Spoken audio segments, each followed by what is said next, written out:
साल 2026 और ईरान के साथ एक बड़ा युद्ध छिड़ चुका है, जिसकी गूंज पूरी दुनिया में सुनाई दे रही है। पर यह सिर्फ मिसाइलों और ड्रोन की जंग नहीं है, नहीं, ये एक ऐसी लड़ाई है जो हर किसी के भविष्य पर गहरा असर डाल सकती है। तो चलिए इसे आसान भाषा में समझते हैं कि आखिर हो क्या रहा है। देखिए, institute for the study of war ने एक बहुत ही जरूरी बात कही है। ये लड़ाई सिर्फ जमीन पर नहीं, बल्कि लोगों के दिमाग में भी लड़ी जा रही है। इसका असल मकसद सिर्फ मिलिट्री ठिकानों को तबाह करना नहीं, बल्कि आम लोगों के मन में लगातार एक डर, एक खौफ बनाए रखना है। ये आज के मॉडर्न वॉर का बदलता हुआ चेहरा है। तो सवाल ये उठता है कि आखिर एक रीजनल वॉर इस खतरनाक मोड़ तक पहुंचा कैसे, और दुनिया के लिए, हम सब के लिए इसके मायने क्या हैं? आइए इन्हीं सवालों के जवाब ढूंढते हैं। ठीक है, तो चलिए अब थोड़ा और गहराई में उतरते हैं। सबसे पहले जमीनी हकीकत को समझते हैं, यानी युद्ध के मैदान में आखिर हो क्या रहा है और वहां रणनीति कैसे बदल रही है। ईरान की स्ट्रैटेजी में एक बहुत बड़ा शिफ्ट आया है।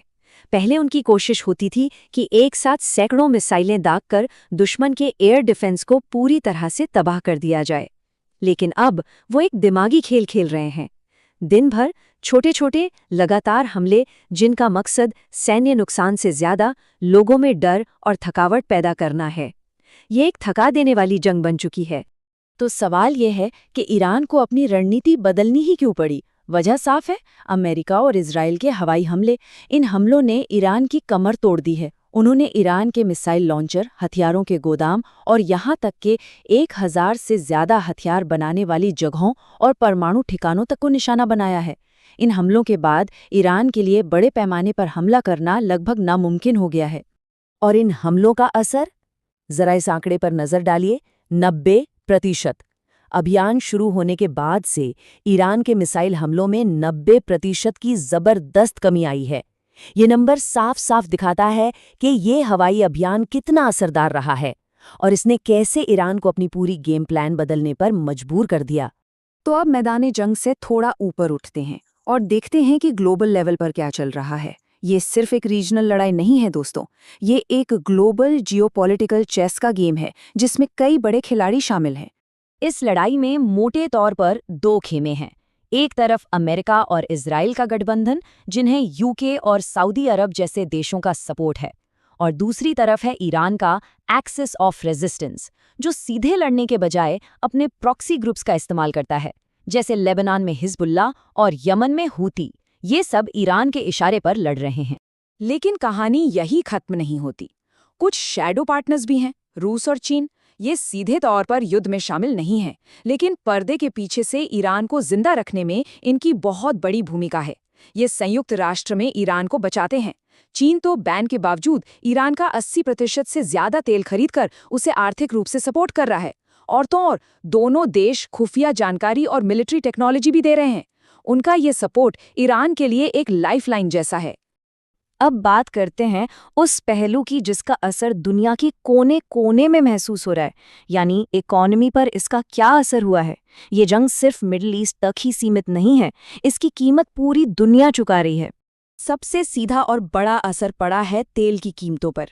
जंग से पहले जो कच्चा तेल करीब $65 प्रति बैरल था, वो बढ़ते बढ़ते $120 के रिकॉर्ड लेवल पर पहुंच गया। हाँ, अभी कीमतें थोड़ी कम होकर $85 से $90 के बीच हैं, लेकिन ये अब भी नॉर्मल से बहुत ज्यादा हैं और इसका असर हम सबकी जेब पर पड़ रहा है।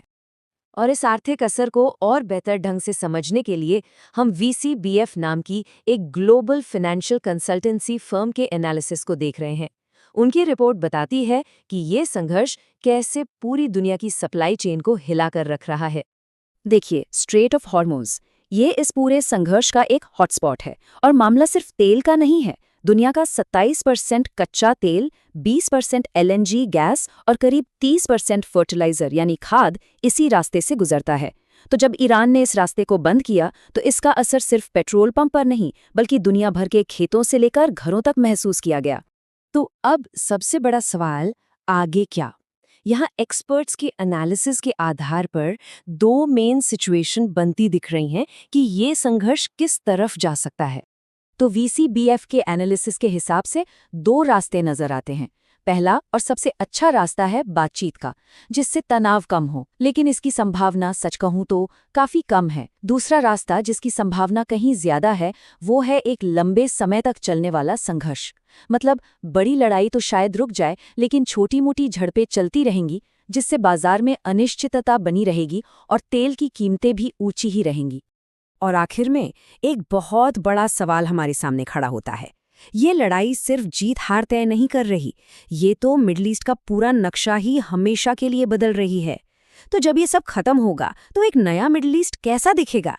इसका जवाब आने वाले कई सालों तक हम सबके भविष्य को आकार देगा।